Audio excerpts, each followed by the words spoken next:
Welcome to Rewired and Desired podcast, where intimacy, mindset, and disability intersect. I am one of your hosts, Trina Ricketts, and we also have Nicole Richards, my co-host. We are both the hosts.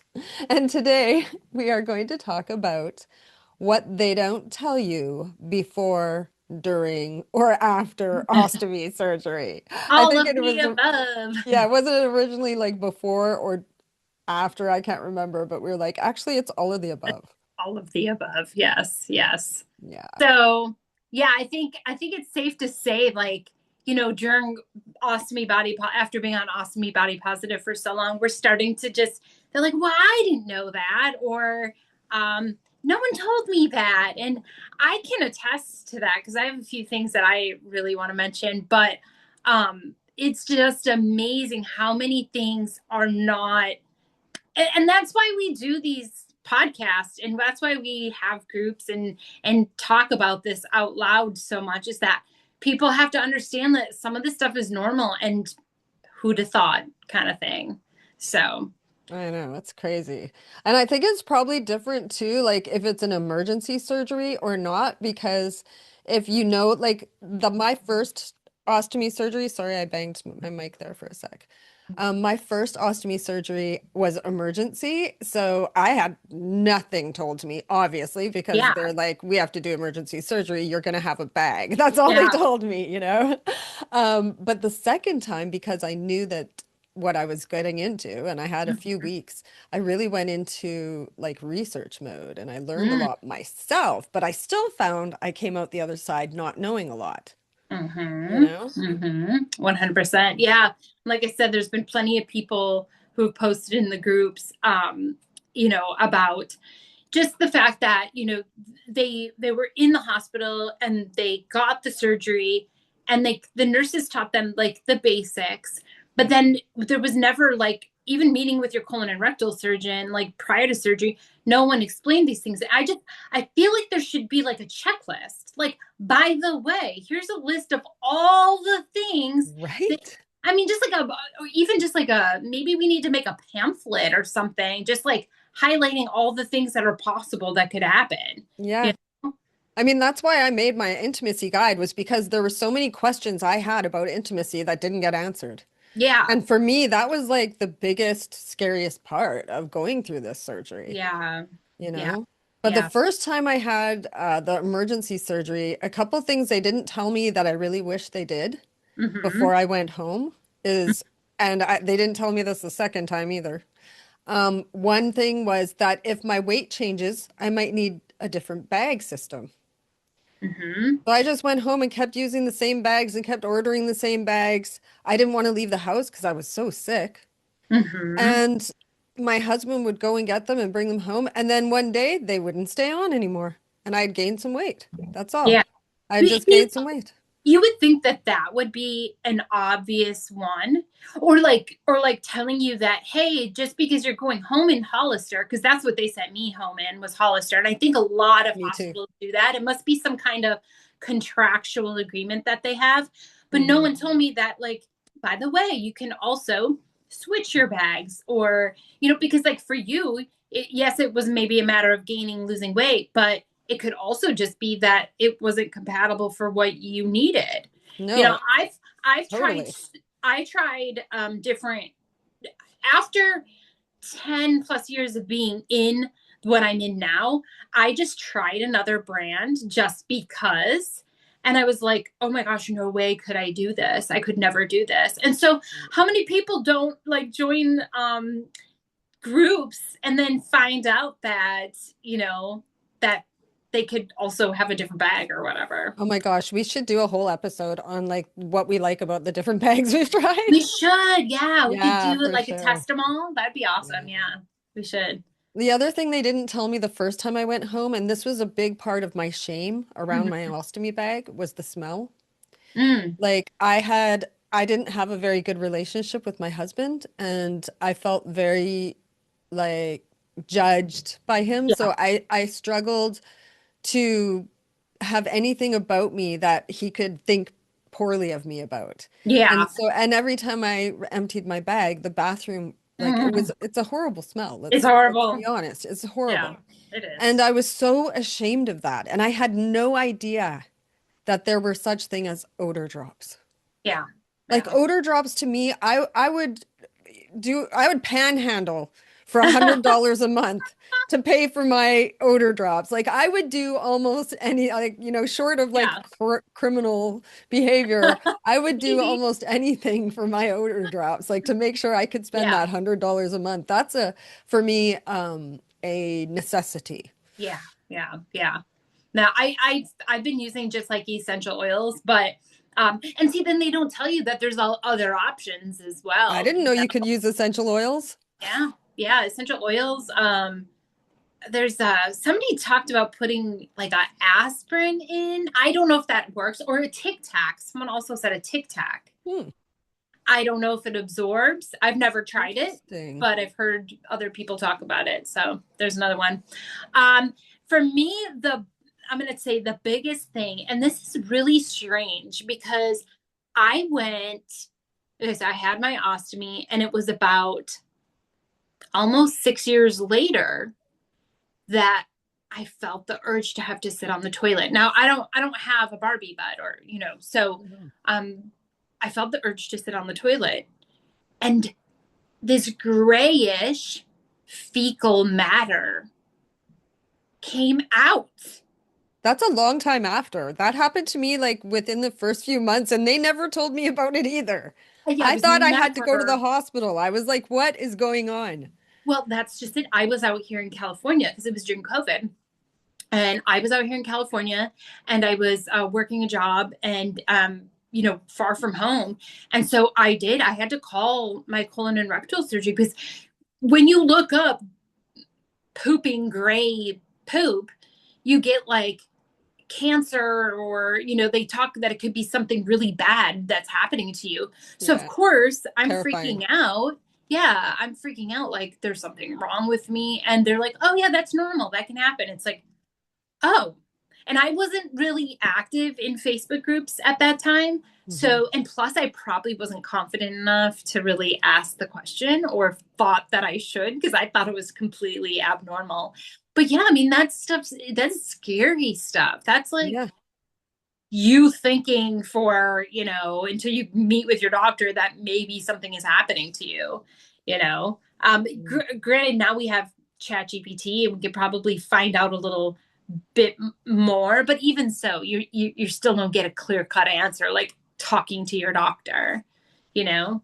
So that was my biggest one. And now that I'm, in Ostomy Body Positive and have that support group going, it's like I see more and more people talking that this happens, and they say the same thing. They're Why like, did no what's one going on? tell? Has this happened to anybody? Well, Like, and theirs even sounds different than mine, yeah, which it makes can look me. different. It can be a It can little look different. bloody. Yeah. It can have different manifestations. Yes, yes, yes. A lot of people call it mucusy, and Yeah. mine's never mucusy, Hmm. but I do feel that. So yes, that's something no one ever explained, and I think that would have been really smart to really tell us, right? Hmm. Um, yeah, and so I have some other things. So like in Ostomy Body Positive, we do a lot of these posts with, things only certain ostomates might understand, or we ask these questions in the group. So I've gotten um, a few different like feedback from group members. Well, you said the smell, but then the noise. Like you'd think that Oh, yeah. they would tell us. Like by the way, other ostomates have mentioned that if you put your hand or wear something compressing. I think you'd had a video about that. Was that Yeah. yesterday?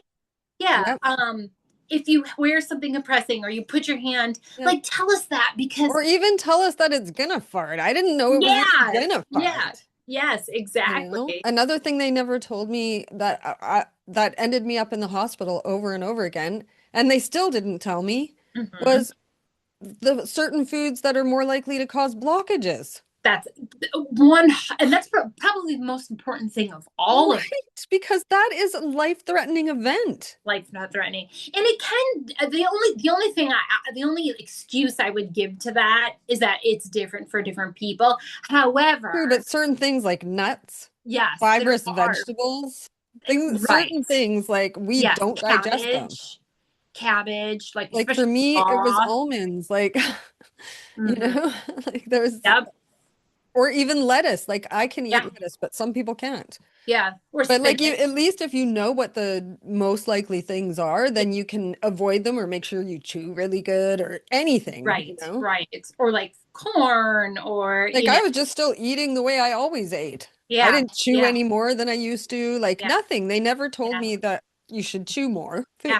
like chew Yeah. more after you have an Right. ostomy.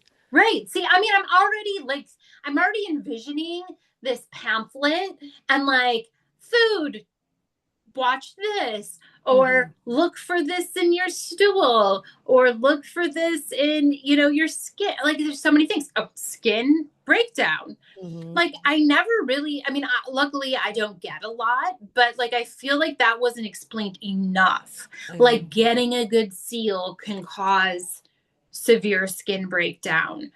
Making sure the area is clean and fresh, like Hmm. really that hygiene. But I mean, like everybody kind of knows the hygiene part, I would assume.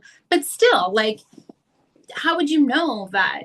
Well, That. like you get yeast around the, like if you have Mhm, hot flashes like me, I'll sweat mhm, underneath my bag, which will create moisture mhm. under the flange on my against my skin, which will cause a yeast infection, which will Right. make it really freaking itchy, you know, and like yeah, they didn't tell me about like when the first time an ostomy nurse told me, "Oh, that you've probably got yeast under the bag." I was like, "No." Yeah. I was like, Yeah. "I don't think that's it." Yeah. Yeah. Right. And then Right. after that, I started to be really, really conscientious about complete dryness of my skin before putting it on. Hmm. And then after showers, really dry, like in the shower, using like like a Yeah. exfoliator right around the edge Yeah. of the bag because Okay. it gets whatever bacteria is like building around the edge of the bag, it gets rid of it, it cleans it Yeah. off, and then making sure that area is really dry, Yeah. Yeah. you know? Yeah. I think another huge thing is just the mental health aspect of it. Like Mhm. there's no, I mean, unless you have a really, really good team or ostomy nurse or wound Yeah, ostomy continent nurse, unless you do, which there are a lot of them, and a lot of yeah, quite a few out in our group too. However, that's not across the board, and yeah, that's not in every hospital. In fact, you could end up in a hospital where there's not even one ostomy nurse. It's happened to me a few times. yeah. Um, so with that being said, like I feel like there should be, just somebody that comes in and at least speaks to you. I've always wanted to, like, thinking, God, I would love to go to hospitals and just, like, sit with patients Me before or too. after.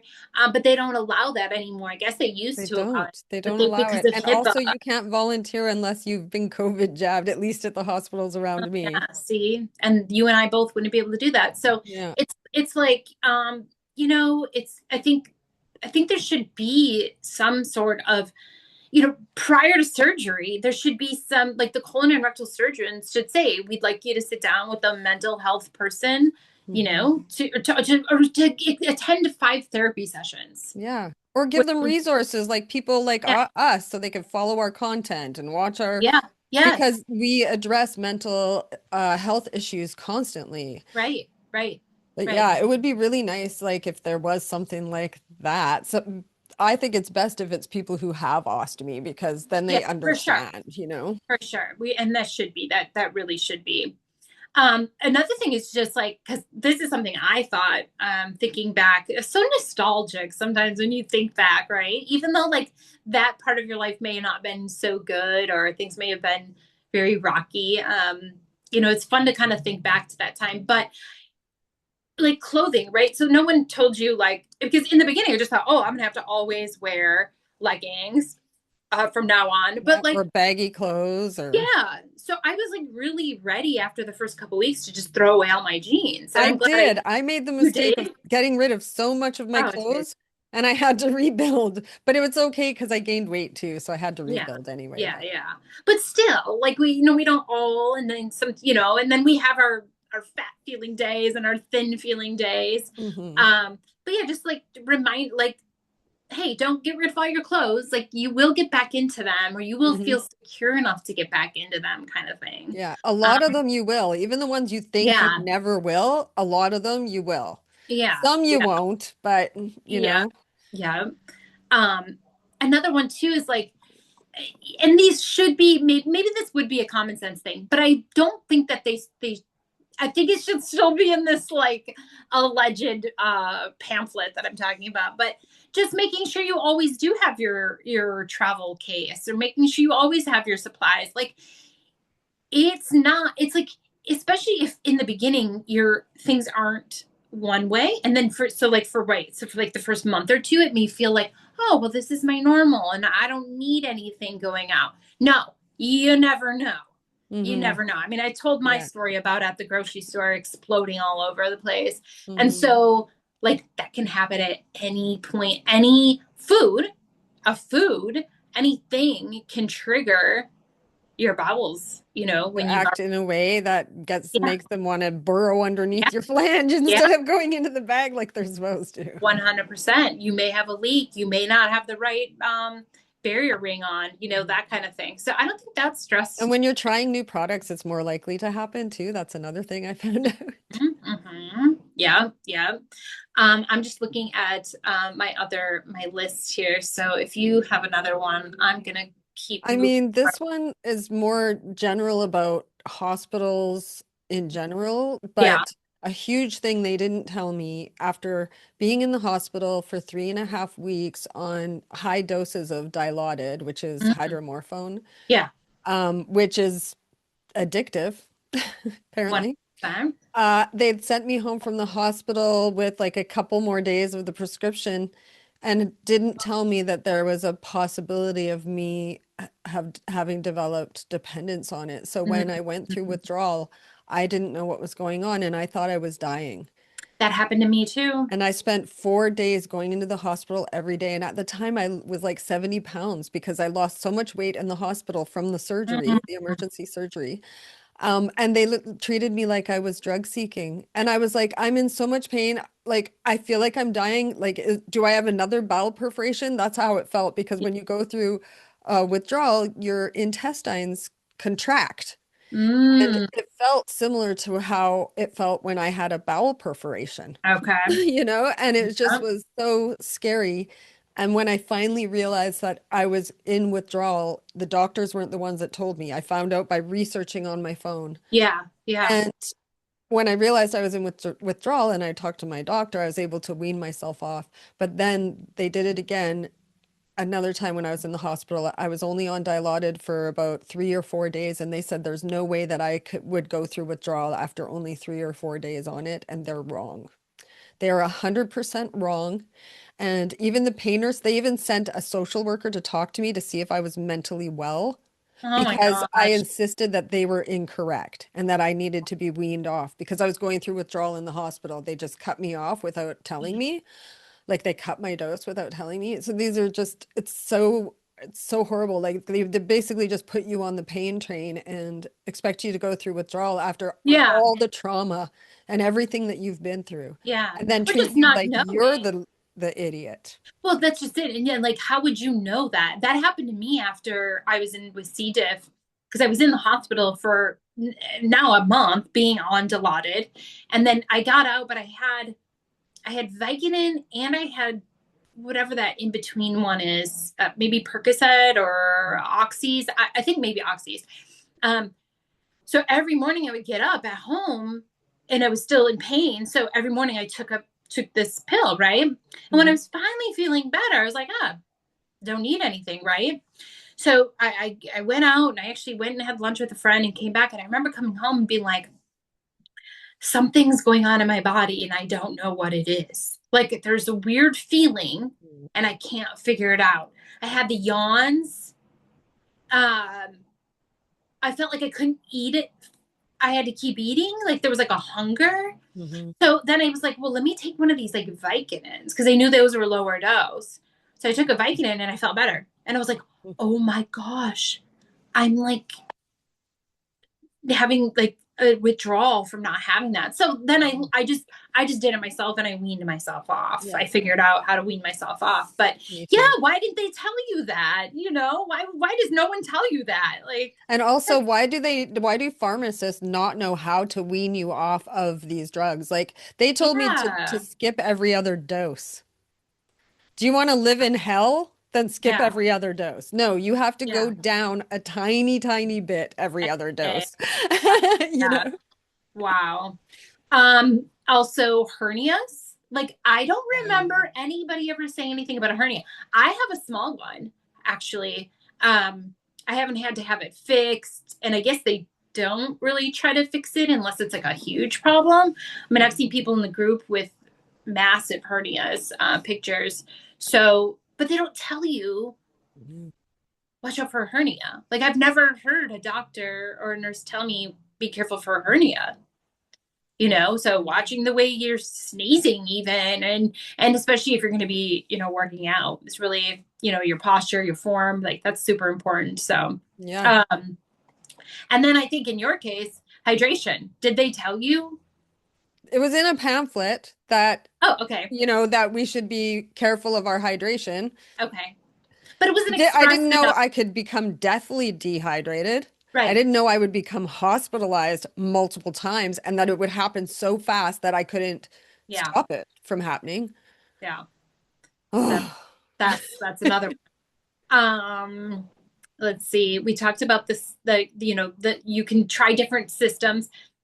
Also though, like they don't tell you like you can mix and match the ostomy supplies. You don't have to have just one from one brand. I didn't even know that until like recently. like That's I'm so grateful I have an ostomy nurse, like a whole ostomy clinic where I go and the nurses I've developed relationships with and they even have I have my intimacy guides in their office so that they can yeah. share them with their patients Oh, and that's it means nice. so much to Oh, me. that's very cool. That's Yeah. very cool. Um, let's see. So no one talked really about, I don't think I ever heard anyone talk about like just other remedies for like the skin irritation.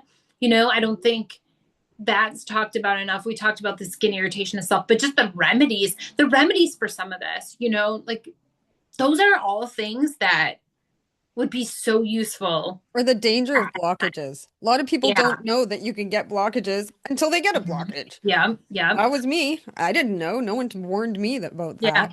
Yeah. Or like um showering, like, hey, you could like take your whole thing off in the shower and just shower naked. I don't think some people still understand that they're allowed to shower naked. I think the first time I had an ostomy, I put plastic bag over it I did every time I too. showered for 4 months. I did it. I don't even know No how one long told me. yeah. Yeah. But I think actually I was told the opposite. I was told to cover it.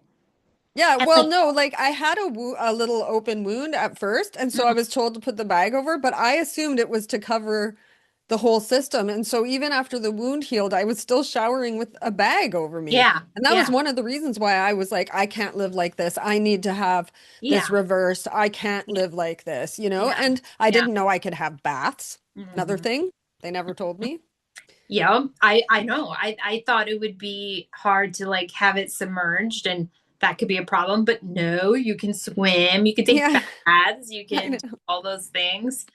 Um, let's see. Yeah, no one really talked about just I guess the discreetness of it, that like that it's gonna probably feel well. That goes along with, I think, the mental and emotional is just Mhm. like, I think we thought that we're gonna just be constantly blubbering out and looking like something we don't want to, right? Like looking Mhm.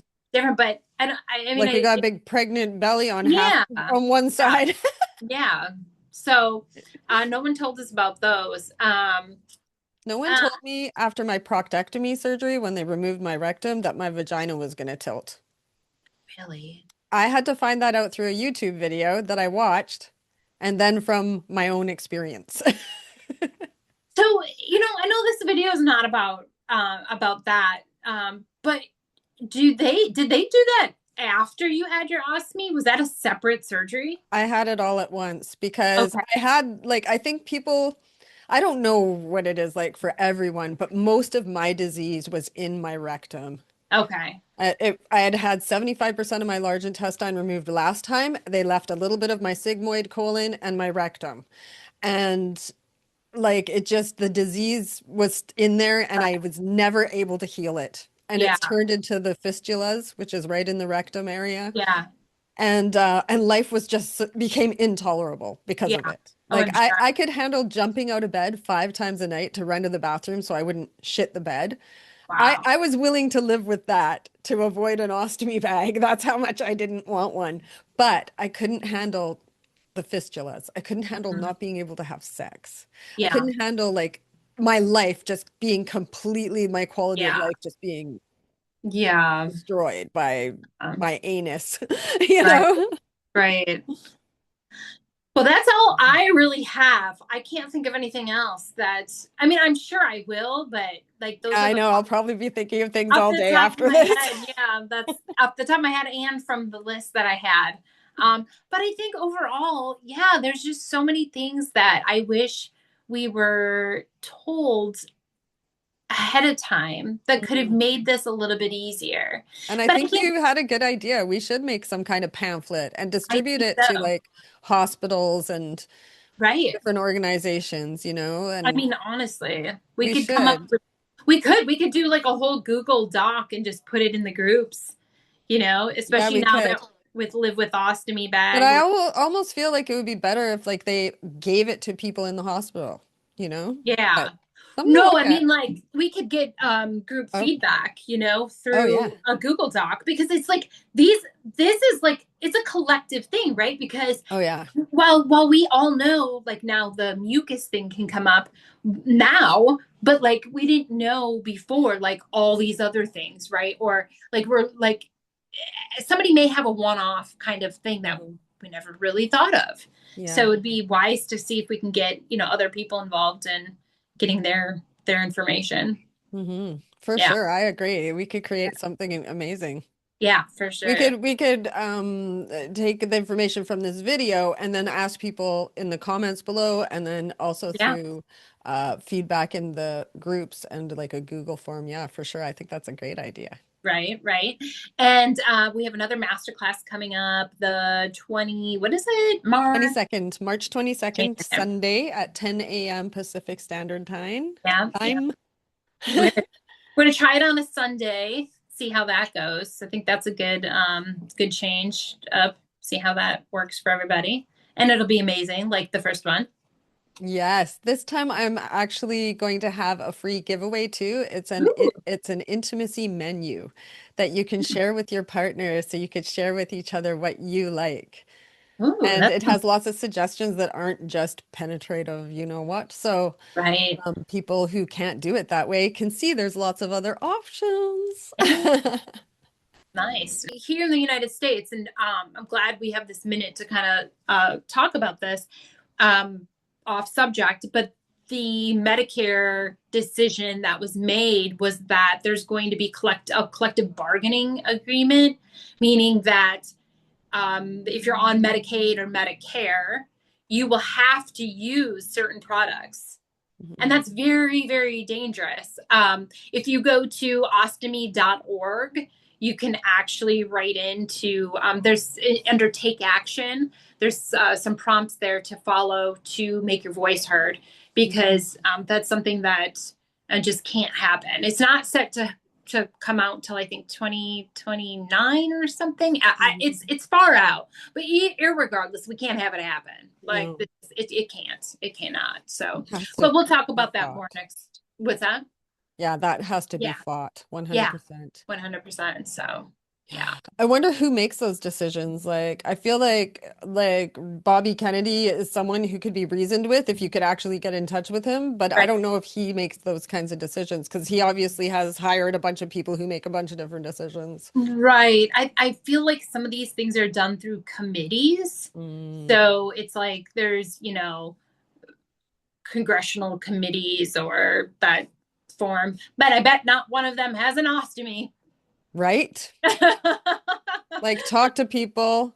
Nothing Exactly. about us without us. But and we Mofos. have like we've honestly like the UOAA has done a lot on it, and Good. I know other groups have made their voice heard, but they clearly just didn't matter. So, but there's still time to hopefully get it changed again. So we'll go from there. But No yeah, doubt.